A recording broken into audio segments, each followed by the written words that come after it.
Je vous propose de résoudre l'interro de février 2014 qui proposait un exercice sur Newton qui consistait en une roue qui est censée rouler sans glisser sur le plan vertical. Cette roue est reliée à une barre AB à l'aide d'une rotule et l'extrémité B de la barre peut glisser sur un sol, donc sur un plan horizontal. Le coefficient de frottement sol-barre est égal à 0,5. L'angle au moment initial où l'on va lâcher le système au repos vaut 45 degrés et donc on vous demande de calculer les accélérations des points A et B ainsi que l'accélération angulaire de la barre AB à l'instant initial, donc si le système est lâché au repos. Alors on donne les masses de la roue et de la barre qui sont de 6 kg, le rayon de la roue est de 1 mètre, la longueur de la barre est de 4 mètres. On vous demandait également, en question bonus, de déterminer le coefficient de frottement maximal au niveau du sol à ne pas dépasser pour qu'il y ait mouvement, et le coefficient de frottement entre la roue et le plan vertical, coefficient minimal, pour avoir roulement sans glissement. Accessoirement, on va avoir besoin, lors de la résolution, des différents moments d'inertie. Donc ici, le moment d'inertie de la roue par rapport à son centre de gravité qui vaut mr carré demi, c'est-à-dire 6 fois 1 au carré divisé par 2, égale 3 kg mètre carré. On peut également passer par le moment d'inertie du CIR de la roue, qui vaut 3 demi mr carré, c'est-à-dire 3 fois 6 fois 1 au carré divisé par 2, autrement dit 9 kg mètre carré. Le moment d'inertie de la barre par rapport à son centre de gravité, qui vaut ml carré sur 12, c'est-à-dire 6 fois 4 au carré divisé par 12, égale 8 kg mètre carré. Alors, l'idéal est de commencer par faire le schéma rendu libre, puis de poser le problème. Je vous propose donc de prendre une feuille de papier, de réaliser le schéma rendu libre des forces, ainsi que des forces effectives, et de répondre aux questions suivantes. Alors, première question, combien de degrés de liberté possède ce système? La réponse est 1 degré de liberté, que je choisirai comme θ pointé 2 fois. Alors, pourquoi un seul degré de liberté? Eh bien, à partir du moment où une position est déterminée, par exemple la position du point A, automatiquement, vous connaissez l'inclinaison de la barre et la position du point B, ainsi que la position de la roue. Et étant donné que la rotation de la roue, s'il y a roulement sans glissement, est reliée fermement à la position du point A, eh bien, tout est déterminé. Nous avons donc un seul degré de liberté, donc une inconnue cinématique indépendante durant le mouvement. Combien d'inconnues dynamiques, c'est-à-dire combien de forces inconnues, y a-t-il pour ce système? Et plus précisément, combien y a-t-il d'inconnues en A, c'est-à-dire combien de forces internes? Il y a 2 inconnues en A, puisque nous avons une rotule qui relie la roue à la barre AB. Il y a donc 2 réactions internes AX, AY. Combien d'inconnues y a-t-il en B? En B, nous avons une seule inconnue. Nous avons 2 forces, qui sont la force de frottement et la force de réaction, mais ces dernières sont liées puisque l'on a glissement. Par conséquent, en réalité, ces 2 forces ne représentent qu'une seule inconnue. Combien y a-t-il d'inconnues en C? Et cette fois, il y a 2 inconnues en C. Comme il y a roulement sans glissement, la force de frottement est une inconnue. Si l'on avait glissement, alors la force de réaction du plan vertical sur la roue serait reliée à la force de frottement, mais ce n'est pas le cas puisque l'on suppose qu'il y a roulement sans glissement. On a donc bien 2 inconnues en C. Au total, on a donc 5 inconnues dynamiques, c'est-à-dire 5 forces inconnues, 2 en C, 2 en A et 1 en B, plus une inconnue cinématique indépendante, θ pointé 2 fois, ce qui nous donne 6 inconnues. Au total, j'ai 2 corps, c'est-à-dire 2 fois 3 équations à ma disposition. J'ai donc 6 équations indépendantes pour 6 inconnues et le problème est bien posé. Réalisons à présent le schéma rendu libre des forces et des forces effectives. Tout d'abord, en enlevant le plan vertical, on fait apparaître les 2 forces de réaction et de frottement NA et FA. Si l'on enlève le plan horizontal, on fait apparaître pareillement la force de réaction N2 et la force de frottement F2, qui, je le rappelle, sont reliés par le coefficient de frottement mu égale 0,5. Si l'on sépare maintenant les deux corps, on fait apparaître les forces internes en A. C'est une rotule. On a donc deux réactions d'appui AX, AY. Action-réaction, on obtient les mêmes forces égales et opposées sur la barre. On n'oublie pas les forces de gravité qui s'exercent au CG, donc 6 kg, c'est-à-dire 6G pour la roue, et pareil, 6G au centre de la barre AB. Il nous reste à dessiner maintenant les forces effectives. Alors, pour la roue, on a une accélération de son centre de gravité qui est uniquement verticale, puisqu'elle roule sans glisser sur le plan vertical. On a donc une accélération du point A verticale que je dessine vers le bas, puisque je sais qu'elle va tomber. Je dessine des axes, évidemment. On a donc l'inertie 6AA pour la force effective. Au niveau inertie de rotation, on a IG fois l'accélération angulaire de la roue, que je vais nommer bêta pointé 2 fois. On a donc 3 bêta pointé 2 fois, dans le sens horlogique. Pour la barre, on a donc une force effective vers la droite qui vaut 6xg pointé 2 fois, et une force effective vers le haut qui vaut 6yg pointé 2 fois. Notez que j'ai dessiné ces vecteurs vers la droite et vers le haut, c'est-à-dire dans le sens des axes, puisque j'ai nommé ces accélérations xg pointé 2 fois, yg pointé 2 fois, et que lorsque je vais écrire mes relations cinématiques entre mes différentes variables, je vais utiliser une méthode paramétrique dans les axes xy qui sont dessinés. Pour la rotation, on a le moment 8 θ pointé 2 fois, puisque l'inertie de la barre était égale à 8 kg/m².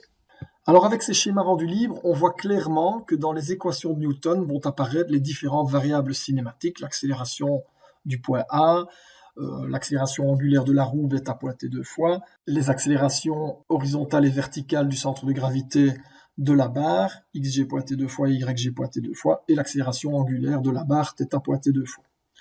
Et étant donné qu'une seule de ces variables est indépendante, il va falloir établir les relations cinématiques entre les différentes variables et le degré de liberté que je vais choisir de base, qui est, comme je l'ai déjà dit, θ pointé 2 fois. Je vais donc avoir besoin de relations entre AA, bêta pointé 2 fois, xg pointé 2 fois, yg pointé 2 fois, en fonction de θ pointé 2 fois. Alors, la première relation que nous allons établir est celle reliant l'accélération du point A, c'est-à-dire du centre de la roue, ainsi que l'accélération angulaire de cette dernière, à l'accélération angulaire de la barre θ pointé 2 fois. Donc pour cela, nous allons utiliser les relations paramétriques dans les axes dessinés. Alors, la première relation que l'on a, c'est une relation entre le déplacement du point A et l'angle de la roue. Étant donné que l'on a roulement sans glissement, ces derniers sont liés. Alors, j'ai mis mes axes ici tout en bas. Donc, en fait, la position du point A est égale à une constante moins le rayon fois l'angle β. Cette constante dépend évidemment de la position initiale de la roue. De plus, cette position YK est reliée à l'angle θ que fait la barre avec l'horizontale. C'est-à-dire que c'est égal à 4 sinus θ. Maintenant que j'ai les relations géométriques entre YK, β et θ, il me suffit de dériver pour obtenir les relations entre les accélérations. Donc je dérive une première fois, ce qui me donne YK pointé égale moins β pointé, égale 4θ pointé cos θ. Et lorsque je dérive une deuxième fois, on a YK pointé 2 fois, qui, entre parenthèses, est égal à moins l'accélération du point A que j'avais dessiné dans mon schéma rendu libre des forces effectives, puisque je savais que la roue allait tomber. J'avais dessiné une accélération du point A verticale vers le bas. Or ici, dans la méthode paramétrique, j'utilise un axe Y qui est positif vers le haut. Par conséquent, le Y pointé 2 fois est positif vers le haut et vaut moins l'accélération du point A dessiné vers le bas. On a donc YK pointé 2 fois égale moins bêta pointé 2 fois égale 4θ pointé 2 fois cos θ moins 4θ pointé carré sin θ. Et si je remplace θ par 45 degrés et que j'annule θ pointé, puisque à l'instant initial, moment où je veux calculer mes différentes accélérations, je sais que le système est lâché au repos et que donc les vitesses sont nulles et que l'angle de θ vaut 45 degrés, on obtient au final que β pointé 2 fois est égal à moins 2 racine de 2 fois θ pointé 2 fois. Il reste à établir les relations entre la position du centre de gravité de la barre et l'angle qu'elle fait avec l'horizontale. Donc ça, c'est assez simple. La position xg du centre de gravité, c'est égal à une constante plus 2 cos θ. Le yg lui est égal à 2 sinus θ. On dérive ces relations une première fois, ce qui donne pour xg pointé moins 2 θ pointé sin θ, pour yg pointé 2 θ pointé cos θ. Et on dérive une seconde fois. On annule les vitesses, puisqu'à l'instant initial, le système est lâché au repos, et l'angle θ, lui, vaut 45 degrés. On remplace donc les sin et cos de θ par racine de 2 sur 2, et on obtient au final que xg pointé 2 fois est égal à moins racine de 2 fois θ pointé 2 fois, et yg pointé 2 fois est égal à racine de 2 fois θ pointé 2 fois. Étant donné que l'on demande dans l'énoncé les accélérations des points A et B, eh bien, on va également noter les relations entre xb et xg, ainsi qu'entre yk et yg, et on a de façon assez évidente que l'accélération xb pointé 2 fois est égale à 2 fois l'accélération xg pointé 2 fois, puisque xb est égal à 2 fois le xg, plus une constante, mais qui dans les dérivées part. Et pareil pour le ya, ce dernier vaut 2 fois le yg, par conséquent, on a un rapport 2 entre les accélérations. Alors, il est important, avant de se lancer tête baissée dans la résolution, de réfléchir au cheminement idéal pour éviter d'utiliser un trop grand nombre d'équations et risquer des erreurs de calcul. Je vais donc vous demander de noter pour chaque équation de Newton possible les différentes inconnues qu'elles font intervenir, en ne considérant cinématiquement que la seule inconnue θ pointé 2 fois, puisque j'ai établi des relations cinématiques entre toutes les variables cinématiques et θ pointé 2 fois. Alors, attention, il y a une infinité d'équations possibles, notamment d'équations au moment, mais il n'y en a que 6 qui sont indépendantes. Donc, je peux résoudre tout mon problème avec 6 équations indépendantes, mais je peux peut-être résoudre ce dernier, c'est-à-dire trouver θ pointé 2 fois, avec moins de 6 équations. Alors, dans un premier temps, je vais vous demander de lister un peu les différentes équations possibles, ainsi que les inconnues qu'elles font intervenir. Ainsi, par exemple, quelle inconnue fait intervenir la somme des moments pour la roue autour de son point A? Eh bien, quand on regarde, la somme des moments des forces va faire intervenir la force Fa uniquement, et au niveau des forces effectives, étant donné que c'est de la cinématique et que l'on a établi déjà toute une série de relations entre mes variables et θ pointé 2 fois, au final, je sais que les forces effectives ne vont faire intervenir que du θ pointé 2 fois. Par conséquent, la somme des moments autour du point A sur la roue est une équation qui fait intervenir deux inconnues qui sont Fa et θ pointé 2 fois. Alors je vous demande maintenant de me donner le nombre minimal d'équations que je vais devoir faire intervenir pour calculer θ pointé 2 fois. Et la réponse est 3. La première étant une somme des moments autour du CIR de la roue, qui va faire intervenir au niveau des forces uniquement la force, l'inconnue AY, et au niveau des inconnues cinématiques, θ pointé 2 fois, bien sûr.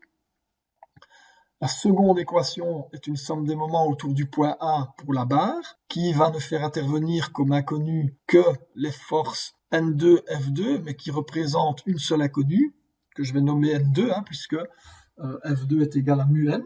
Et bien sûr, l'inconnue cinématique θ pointé 2 fois.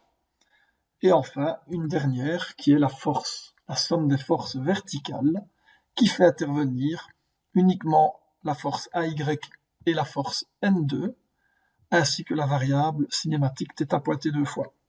On a donc un système de 3 équations en les 3 inconnues AY, N2 et θ pointé 2 fois, que je vous invite à résoudre. Alors pour la résolution, on va commencer par la première équation, la somme des moments autour du CIR pour la roue. Donc somme des moments autour du point C, dans le sens horlogique, cela me donne 6G fois le bras de levier qui est le rayon, donc fois A, moins AY fois A, qui est égal à la somme des moments des forces effectives autour du point C, c'est-à-dire, dans le sens horlogique, eh bien, nous avons le moment 3 bêta pointé 2 fois, plus 6 accélération du point A fois le bras de levier, qui est le rayon, c'est-à-dire fois A. Alors, si l'on se souvient que l'accélération du point A est reliée, bien sûr, à l'accélération angulaire de la roue bêta pointé 2 fois, puisqu'on a un roulement sans glissement, elle vaut donc 1 fois bêta pointé 2 fois. Je remplace cette accélération du point A par bêta pointé 2 fois. J'obtiens donc, à droite de l'égalité, 3 bêta pointé 2 fois plus 6 bêta pointé 2 fois, c'est-à-dire 9 bêta pointé 2 fois. Et quand on regarde, ce 9 représente justement l'inertie par rapport au centre instantané de rotation de la roue. Ce qui vous prouve que dans le cas d'une roue homogène qui roule sans glisser, eh bien, on peut écrire somme des moments autour du CIR égale ICIR fois l'accélération angulaire de la roue. Ce n'est que dans ce cas bien particulier que l'on peut simplifier l'équation au moment des forces effectives. Si on isole le AY et que l'on remplace le bêta pointé 2 fois par 2 fois racine de 2 θ pointé 2 fois, la relation cinématique que l'on avait obtenue précédemment, au final on a AY égale 6G plus 18 racine de 2 fois θ pointé 2 fois. Écrivons maintenant les deux équations nécessaires à la résolution sur la barre. Donc la première, c'était une somme des moments autour du point A. La deuxième étant la somme des forces verticales sur la barre. Je rappelle que la force de frottement, étant donné qu'il y a glissement, vaut mu n, c'est-à-dire 0,5 fois n2. Alors pour la première équation, qui est la somme des moments autour du point A, on prend toujours le sens horlogique comme positif. Et on va avoir pour la somme des moments des forces 6G fois le bras de levier qui est racine de 2, plus le moment de la force de frottement F2, c'est-à-dire en fait 0,5 N2 fois le bras de levier qui vaut 2 racine de 2, moins le moment de N2, puisqu'il est dans le sens trigonométrique, c'est-à-dire N2 fois le bras de levier 2 racine de 2. Tout cela est égal au moment des forces effectives, c'est-à-dire avec le sens horlogique positif, on a bien 8 θ pointé 2 fois. Attention, c'est parce que le θ est mesuré dans le sens horlogique. S'il était mesuré dans le sens trigonométrique, on aurait un signe moins. Donc on a bien plus 8 θ pointé 2 fois, plus les moments des 6xg pointé 2 fois et 6yg pointé 2 fois, avec chaque fois le bras de levier racine de 2. Si l'on se souvient que dans les relations cinématiques établies précédemment, on avait que le xg pointé 2 fois était égal au moins yg pointé 2 fois à l'instant initial, eh bien ces deux termes disparaissent, et au final, il nous reste à gauche de l'égalité 6g racine de 2 moins n2 racine de 2 égale 8 θ pointé 2 fois. La somme des forces verticales va nous donner N2 moins 6G moins AY égale 6YG pointé 2 fois. Et si on remplace le YG pointé 2 fois par racine de 2 fois θ pointé 2 fois, nous avons la dernière relation qui relie N2 à Y et θ pointé 2 fois. Il suffit ensuite de résoudre les trois équations obtenues. Donc je rappelle, on avait pour la première équation isolé AY en fonction de θ pointé 2 fois. Pour la deuxième, on avait isolé N2 en fonction de θ pointé 2 fois. Et la troisième équation relie L, N2, AY et θ pointé 2 fois. Donc il suffit d'introduire les équations 1 et 2 dans l'équation numéro 3 pour avoir une équation en θ pointé 2 fois. Donc on obtient N2, c'est-à-dire 6G moins 4 racine de 2 θ pointé 2 fois, moins 6G, moins le AY, c'est-à-dire moins 6G moins 18 racine de 2 θ pointé 2 fois, qui est égal à 6 racine de 2 θ pointé 2 fois. On regroupe les G et les θ pointé 2 fois. On obtient 28 racine de 2 θ pointé 2 fois est égal à moins 6G, c'est-à-dire θ pointé 2 fois égale moins 3 racine de 2 fois G divisé par 28. Si on reprend les relations cinématiques qui relient les xb pointé 2 fois et yk pointé 2 fois au xg pointé 2 fois et yg pointé 2 fois, c'est-à-dire en fait au θ pointé 2 fois. Donc on avait que le xb pointé 2 fois qui était égal au 2xg pointé 2 fois et donc égal à moins 2 racine de 2 fois θ pointé 2 fois. On remplace le θ pointé 2 fois par sa valeur et on obtient pour xb pointé 2 fois 3g sur 7. Et pour ya pointé 2 fois, on obtient moins 3g sur 7. Alors au niveau des bonus demandés, donc le premier vous demandez de calculer le coefficient de frottement entre roue et plan vertical, coefficient de frottement minimal pour avoir roulement sans glissement. Pour cela, vous devez résoudre les équations sur les deux corps et trouver F1 et NA au niveau du contact roue-plan vertical. À ce moment-là, il suffit d'écrire que F1 est plus petit ou égal à mu NA si l'on veut avoir du roulement sans glissement, et par conséquent, eh bien, le coefficient minimal pour obtenir ce roulement sans glissement est le rapport simplement de F1 et NA, c'est-à-dire 3/11e. Pour le bonus numéro 2, qui consistait à calculer le coefficient de frottement maximal barre sol à ne pas dépasser pour qu'il y ait glissement, eh bien, pour cela, il suffit de retourner en bac A avec le cours de mécanique statique et de résoudre cet exercice en statique. C'est-à-dire qu'on va supposer qu'il n'y a pas de mouvement, donc on enlève toute la partie dynamique, on est égal à 0. On a bien 6 inconnus, puisque cette fois, le F2 est une inconnue. Il n'est pas relié à N2, c'est bien la force de frottement qui va maintenir le système en position. On a donc les 6 inconnus F1, N1, AX, AY et N2, F2 pour 6 équations statiques. Et si on résout, on va obtenir évidemment le F2 et le N2, et le rapport entre les deux va nous donner ce fameux coefficient de frottement à ne pas dépasser, puisque à la limite, on n'a que F2 est plus petit ou égal à mu N2 s'il n'y a pas de glissement, ce qui nous fournit un coefficient de frottement de 0,75.